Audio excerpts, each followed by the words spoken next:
कि ये जो सीए का कानून है जिसके तहत एनआरसी और एनपीआर होना है, ये भारत की आम आवाम के लिए तकलीफ दे प्रोसेस है। बैरिस्टर असदुद्दीन ओवैसी साहब ने ही भरी संसद में बहस के दौरान इस बिल को फाड़ा था और बाकायदा अपनी तकरीर में इसको एक गैर संवैधानिक बिल करार दिया था। कोई भी कानून जो भारत की नागरिकता धर्म के आधार पे दे, यानी मज़हब की बुनियाद पे दे, वो भारत के संविधान की मूल भावनाओं के खिलाफ है। ये सीए, एनआरसी और एनपीआर जो मुद्दा है, ये हमारी कौम की वजूद, उसकी नागरिकता, उसकी शहरियत से जुड़ा हुआ है।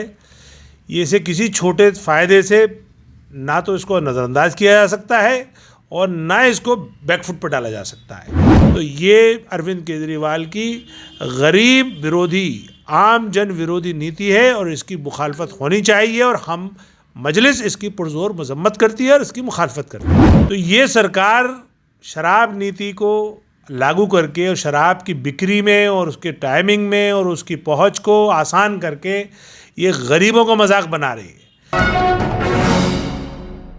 कलीम साहब, जिस तरीके से सरकार ने 3 कृषि कानून वापस लिए हैं, उसके बाद से सीएनआरसी के कानून की भी जो है बातें तेज़ हो रही हैं सियासत के अंदर, और इसमें सबसे बड़ा सवाल जो है आपकी पार्टी को बनाया जा रहा है, असद साहब को, जिस तरीके से वो यूपी इलेक्शन के दौरान बार बार अपनी स्पीच में जिक्र कर रहे हैं। आप किस तरीके से देख रहे हैं इसको?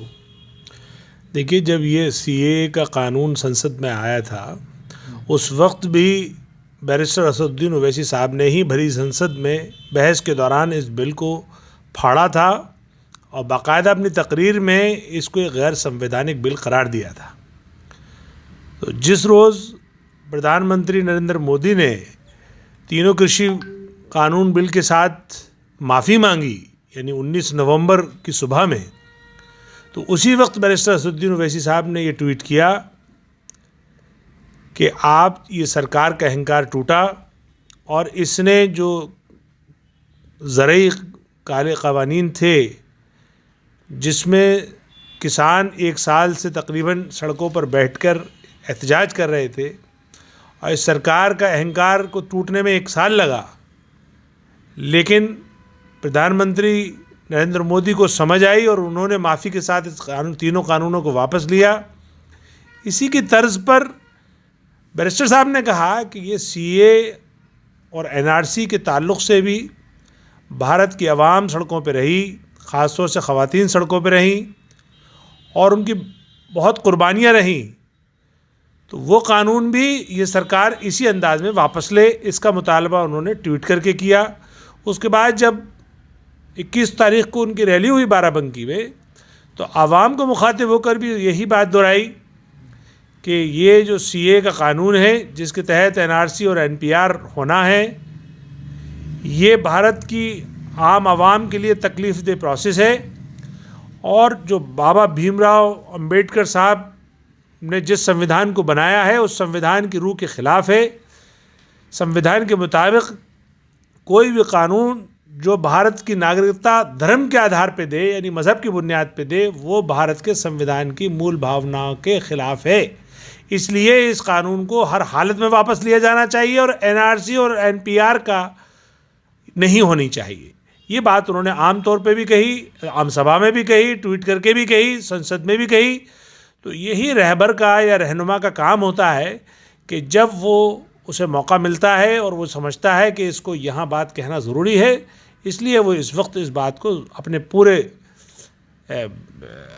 तवानाई के साथ या यूँ कहिए पूरे जोश के साथ इसको उठा रहे हैं। कुछ मुस्लिम रहनुमाओं का जो है वो कहना यह भी है कि जिस तरीके से असदुद्दीन ओवैसी साहब इस मामले को उठा रहे हैं अपनी सियासी मफाद के लिए, तो कहीं ना कहीं इसका सीधा सीधा फ़ायदा जो है बीजेपी को पहुंचने जा रहा है। जिस तरीके से इल्ज़ामात ये लगते हैं कि बी पार्टी है असद साहब की, जो एमआईएम की। देखिए, कौमों की ज़िंदगियां ऐसे छोटे मोटे मफाद के आगे नहीं रुका करती। ये सीए, एनआरसी और एनपीआर जो मुद्दा है, ये हमारी कौम की वजूद, उसकी नागरिकता, उसकी शहरियत से जुड़ा हुआ है। ये इसे किसी छोटे फ़ायदे से ना तो इसको नज़रअंदाज किया जा सकता है और ना इसको बैकफुट पर डाला जा सकता है। जब भी मौका मिलेगा और जहाँ भी मौका मिलेगा, वो हमें अपनी वजूद को बचाने के लिए, अपने मुल्क को बचाने के लिए, अपनी कौम को बचाने के लिए हम अपना मुद्दा उठाएंगे और मुद्दा उठा रहे हैं। जहाँ तक बात आपने कही कि कुछ एक दो लोग आवाज़ उठा रहे हैं कि ये मौका सही नहीं है और इससे फ़ायदा और नुकसान होगा, तो आप समझ लीजिए कि ये जो CA NRC, ये जो किसानों के कानून वापस हुए हैं, ये भी चुनावी फ़ायदे को मद्देनज़र रखते हुए हैं। तो सरकारें तो एक्ट करती ही इस हिसाब से हैं कि जब कब उन्हें फ़ायदा है, कब उनको नुकसान है। लेकिन अगर किसान भी ये बात सोच लेते तो शायद वो चुनाव का इंतज़ार करते और चुनाव के आसपास बैठते वो धरने पे। लेकिन किसानों ने चुनाव का ना इंतज़ार करते हुए अपनी, जब उनको तकलीफ़ महसूस हुई, उन्होंने अपना धरना प्रदर्शन शुरू कर दिया। अब वो तो इतना बड़ा मुल्क है, चुनाव तो चलते रहते हैं। इसी तरीके से CA NRC का जब प्रोटेस्ट शुरू हुआ था तो किसी चुनाव के मद्देनज़र रखते हुए नहीं हुआ था। वो एक अलग बात है कि उसमें दिल्ली का चुनाव आ गया, फिर दिल्ली के चुनाव से पहले उसके बाद दंगे आ गए, वो फिर कोरोना आ गया, उसकी वजह से वहाँ वो जो प्रोटेस्ट था वो धीमा पड़ गया। लेकिन वो डिमांड धीमी नहीं पड़ी है, सरकार भी एक तरह से बैकफुट पे चली गई। उसने भी कहा कि हम NRC NPR लागू नहीं करेंगे, भले से उसकी जो नीयत है वो ख़राब है। और ये सरकार एक तरह से मुसलमानों के वजूद को पे तलवार लटका कर रखना चाहती है, इसलिए वो CA NRC और इस तरह की चीज़ें ला रही है। वरना तो मुल्क को इसके लाने से भी कोई फ़ायदा नहीं है। जहाँ इस आसाम में ये CA और NRC आया, वहाँ का हाल आप देख चुके हैं। हज़ारों करोड़ रुपए खर्च हुए, फिर भी कुछ फ़ायदा नहीं निकला, कोई सोल्यूशन नहीं निकला।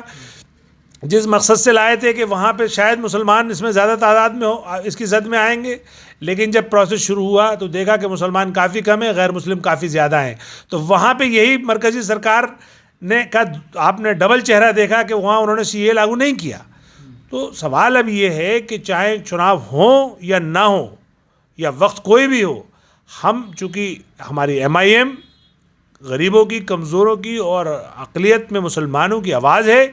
जब भी तकलीफ़ महसूस होगी किसी तरह पे भी और किसी प्लेटफॉर्म पे तकलीफ़ महसूस होगी, हमारे रहनुमा इसी तरीके से आवाज़ उठाएंगे और वही आवाज़ उठाई है। ये तो यूपी इलेक्शन की बात हो गई। चलिए, दिल्ली में भी जो है अब MCD के इलेक्शन होने की तैयारी है। ऐसे में केजरीवाल सरकार ने जो है शराब के ठेके खोलने का काम वो जारी कर दिया है। इसको किस तरीके से देख रहे हैं? क्या ये भी देखिए, MIM ये के तो लिए मुद्दा रहेगा? देखिए, अरविंद केजरीवाल साहब जो काम करते हैं वो तो बहुत अजीब करते हैं काम। एक हाथ से देते हैं और दो हाथों से लेते हैं। आप मुझे बताइए, ये जो शराब आम कर रहे हैं, वो गली गली शराब बिकवा रहे हैं, ठीक है, इससे कुछ सरकार के रेवेन्यू में बढ़ोतरी हो जाएगी, लेकिन असल नुकसान क्या होगा? असल नुकसान ये होगा कि वो गरीब आदमी जो पहले से ही शराब पीकर अपनी फैमिली को तंग करता था, अपनी फैमिली को खाने पीने का सामान नहीं मुहैया करा पाता था, अपनी सेहत के साथ साथ अपने बच्चों का मुस्तकबिल भी ख़राब करता था, तो वो और उसमें इजाफा हो जाएगा। तो ये सरकार शराब नीति को लागू करके और शराब की बिक्री में और उसके टाइमिंग में और उसकी पहुंच को आसान करके ये गरीबों को मजाक बना रही है। इन गरीबों को और गरीब बना रही है और अमीरों को और अमीर बना रही है। और अमीर को किसको बना रही है? चंद सरकार के दोस्त हैं जो शराब माफिया हैं, जिनका कारोबार शराब से जुड़ा हुआ है, उनको फ़ायदा होगा और सरकार पे पास पैसा आ जाएगा। तो अरविंद केजरीवाल साहब जो अपना चेहरा चमकाने के लिए सरकार को विज्ञापन में झोंक देते हैं, अभी 1200 करोड़ रुपए खर्च कर रहे हैं, फिर वो 2500 करोड़ रुपए खर्च करेंगे, चूँकि कहेंगे हमारे पास तो सरकार के पास पैसा है। लेकिन सोचने की बात ये है कि ये शराब की बिक्री बढ़ा करके आप गरीबों का खून चूस रहे हैं। गरीब ही ज़्यादा शराब पिएगा, गरीब ही ज़्यादा शराब खरीदेगा, गरीब ही अपने बच्चों पे, अपनी फैमिली पे जुल्म करेगा। ख़ास तौर से गरीबों की जो ख़वातीन हैं वो इस जुल्म का शिकार होंगी। तो ये अरविंद केजरीवाल की गरीब विरोधी, आम जन विरोधी नीति है और इसकी मुखालफत होनी चाहिए और हम मजलिस इसकी पुरजोर मजम्मत करती है और इसकी मुखालफत करती है। सड़कों पर तो कहीं उतरी हुई दिखाई नहीं दे रही, जिस तरीके से लोग, दूसरी पार्टियां विरोध कर रही हैं, तमाम लोग विरोध कर रहे हैं। आपने कहाँ कहाँ इसका जो है या आपके कार्यकर्ताओं ने विरोध किया? देखिए, जहाँ जहाँ हमारा संगठन मौजूद है, अभी 33 वार्ड में हमारा संगठन है, वहाँ पे इसका विरोध चल रहा है और अभी और विरोध होगा। और इसका सबसे पहले विरोध जब इनके सरकारी नीति, ये शराब नीति आई थी, उसका सबसे पहला विरोध हमने किया था। बाकायदा हमने प्रेस रिलीज़ जारी करके, प्रेस कॉन्फ्रेंस करके, आप लोगों को इंटरव्यू के थ्रू हमने इसका विरोध जारी किया। और इसमें देखिए, सवाल कांग्रेस या और विपक्षी दलों का नहीं है, सवाल इसमें इस बात का है कि ये तो एक गरीब के ऊपर जुल्म है शराब को आम करना। ये तो आप किसी एंगल से देख लें। तो जब अब ठीक है, सरकारों की आमदनियाँ इससे होती हैं, लेकिन सरकार की आमदनी का ये मतलब नहीं है कि वो गरीब का खून चूस ले। दो तरह से ये दिल्ली सरकार गरीब का खून चूस रही है। एक, इसने पेट्रोल और डीजल पे वैट इतना ज़्यादा बढ़ाया हुआ है, ऑलरेडी मरकज़ी हुकूमत का इतना वैट और एक्साइज ड्यूटी है, इसने और बढ़ाया हुआ है। तो जब आपका डीजल महंगा है या पेट्रोल महंगा है तो आम चीज़ें महंगी हैं, और आम चीज़ें महंगी हैं तो फिर गरीब को परेशानी है। ऊपर से सोने पे सुहागा, शराब को इतना आम कर दिया और शराब की एक्साइज ड्यूटी भी बढ़ा दी, शराब के ठेके भी की गिनती भी बढ़ा दी, शराब की जो बिकने की टाइमिंग्स भी बढ़ा दी। तो ये सब गरीबों पे एक तरह का जुल्म है। तो क्या लगता है आपको कि CNRC का मुद्दा जो है फिर प्रोटेस्ट फिर सड़कों पर आएगा? देखिए, MIM क्या इसको लीड करने की मंशा में है क्या? देखिए, MIM ने पहले भी लीड किया था। मैंने जैसे आपसे पहले कहा, सबसे पहले बैरिस्टर साहब ने इस कानून को संसद में फाड़ा था। दूसरी बात ये कि सरकार जब तक बैकफुट पे नहीं जाएगी, ये डिक्लेयर नहीं करेगी कि हम NRC NPR नहीं लाएंगे, हमारे लिए ये मुद्दा है और मुद्दा लड़ने वाला मुद्दा है, इसको हम हर तरह से लड़ेंगे। जैसे मैंने पहले कहा, संसद से लेकर सड़कों तक। और जो शाहीन बाग का जिक्र किया, तो मैं आपको बता दूं, शाहीन बाग एक प्रोटेस्ट का सिंबल है, जिसे पूरी दुनिया की मीडिया ने शाहीन बाग को एक अहंकारी सरकार के ख़िलाफ़ आम आवाम की जो प्रोटेस्ट हो सकता है या जो आम सड़कों पर आने का जो एक जमहूरियत में तरीक़ा है, वो उसका एक सिंबल है। तो इसलिए बैरिस्टर साहब ने भी यही बात कही कि अगर सरकार इसको वापस नहीं लेगी और अपने रुख पे अड़ी रहेगी तो हम भी इसकी इजाज़त नहीं देंगे सरकार को, और जगह जगह शाहीन बाग बना देंगे।